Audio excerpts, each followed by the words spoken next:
Eu me chamo Helena e hoje quero dividir com vocês uma história que guardei por muitos anos. Sinceramente, nunca achei que teria coragem de falar sobre isso, mas ouvindo outras pessoas contarem suas vivências, percebi que não sou a única. Sou professora aposentada, moro em São Bernardo do Campo, São Paulo, e cresci em uma família bastante fechada. O que vou contar aconteceu quando eu tinha só 7 anos, e até hoje lembro bem do medo que senti. Nasci em 1967 e morava com meus pais e minhas 2 irmãs em um sítio na cidade de Paraibuna, no interior de São Paulo. O lugar era bem isolado, cercado por mata e bem distante da cidade. Meu pai era um homem trabalhador e minha mãe uma pessoa bastante rigorosa. Nossa casa era simples, toda de madeira, com um quintal enorme onde a gente tinha algumas árvores frutíferas. Desde que eu era pequena, minha mãe sempre alertava: não fale com estranhos e nunca se afaste muito de casa, principalmente no fim da tarde. Ela repetia muitas vezes: existem coisas na mata que não pertencem ao nosso mundo. Eu achava que era exagero, mas tinha uma pessoa que me deixava intrigada. O Sebastião, um primo distante do meu pai. Ele morava numa casa ainda mais afastada, já dentro da mata. Sebastião era muito alto, magro, e tinha uns olhos pequenos e amarelados que me deixavam desconfortável, como se não refletissem luz alguma. Toda vez que ele aparecia, minha mãe ficava agitada e evitava que ele chegasse perto de nós. Não se envolva com ele, ela sussurrava, assim que ele saía. Eu não entendia o motivo, mas algo nele me deixava assustada. Numa tarde, enquanto minha mãe passava roupa nos fundos da casa, eu brincava num balanço de D que meu pai tinha pendurado numa árvore. Estava distraída, aproveitando a brisa leve, quando ouvi o portão rangendo. Era Sebastião. Ele se aproximou sem fazer barulho, como sempre, e perguntou se minha mãe estava por perto. Eu, sem pensar muito, disse que ela estava ocupada lá atrás. Ele sorriu de um jeito estranho, como se guardasse algum segredo. Vem comigo. Quero te mostrar uns bezerros que nasceram na fazenda vizinha.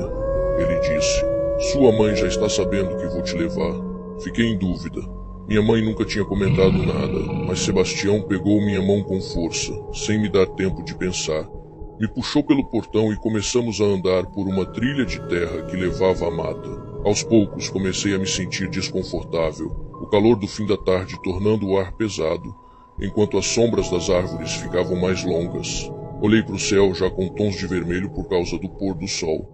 Conforme andávamos, a mata foi ficando mais fechada. O cheiro de folhas molhadas e terra úmida era forte e sufocante. Logo percebi que não estávamos indo em direção à fazenda. Tentei soltar minha mão, mas Sebastião apertou ainda mais, e a voz dele mudou, ficando mais dura.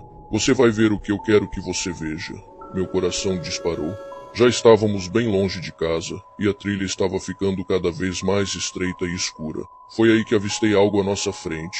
Um enorme boi branco bloqueando o caminho. Ele estava parado imóvel, e os chifres longos brilhavam com o restinho de luz que sobrava. O olhar do boi parecia fixo em mim, enquanto ele raspava a pata no chão, como se estivesse se preparando para avançar. Sebastião me soltou de repente, seus olhos presos no boi. Sai da frente, ele gritou, mas o boi avançou sem aviso. Aproveitei o caos para correr, sentindo o medo tomar conta de mim. Corri o mais rápido que pude, sem olhar para trás, mas acabei tropeçando numa raiz e caí, cortando meu rosto numa cerca de arame farpado. O sangue escorria junto com as lágrimas, mas o pânico era mais forte que a dor. Me levantei e continuei correndo, com as árvores parecendo me cercar, e o som dos meus passos abafado pelo silêncio assustador da floresta. Cheguei na casa da minha avó, que era mais perto que a nossa. Bati na porta com força, desesperada. Quando ela abriu, meu pai e outros parentes já estavam lá, todos com uma expressão tensa e prontos para ir ao meu encalço, já que naquela hora minha mãe já havia avisado que eu tinha desaparecido, e o grupo de busca já estava montado. Meu avô fechou a porta na mesma hora e trancou todas as janelas. A lua começa a surgir tímida entre as árvores, subindo cada vez mais.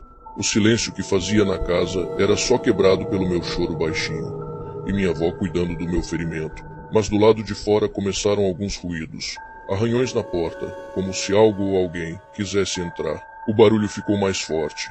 Os cães do meu avô avançaram sobre aquilo que estava do lado de fora. Os homens tentavam olhar o que era por entre as frestas da casa de madeira. Minha avó, muito religiosa, segurou firme o terço e começou a rezar alto, pedindo proteção. O tempo parecia não passar. Lá fora, os arranhões, os gritos dos cachorros, uivos ficavam mais intensos. E então, de repente, tudo ficou em silêncio.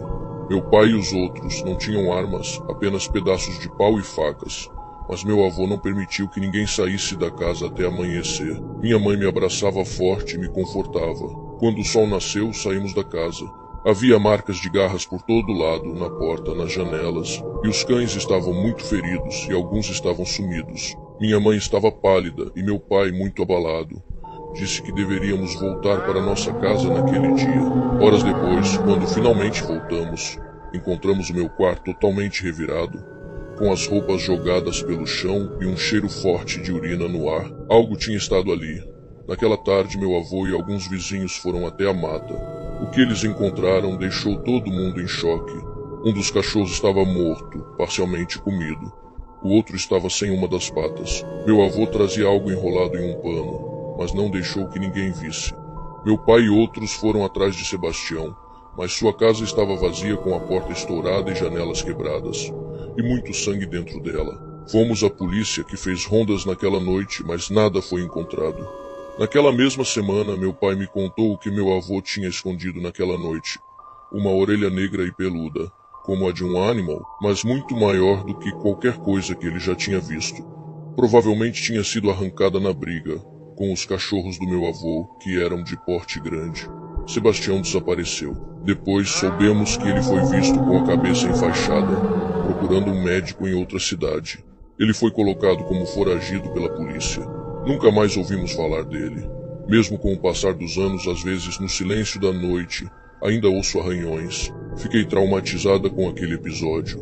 E quando vejo uma sombra se mexer, sinto que Sebastião, ou o que quer que ele tenha se tornado, ainda está por aí.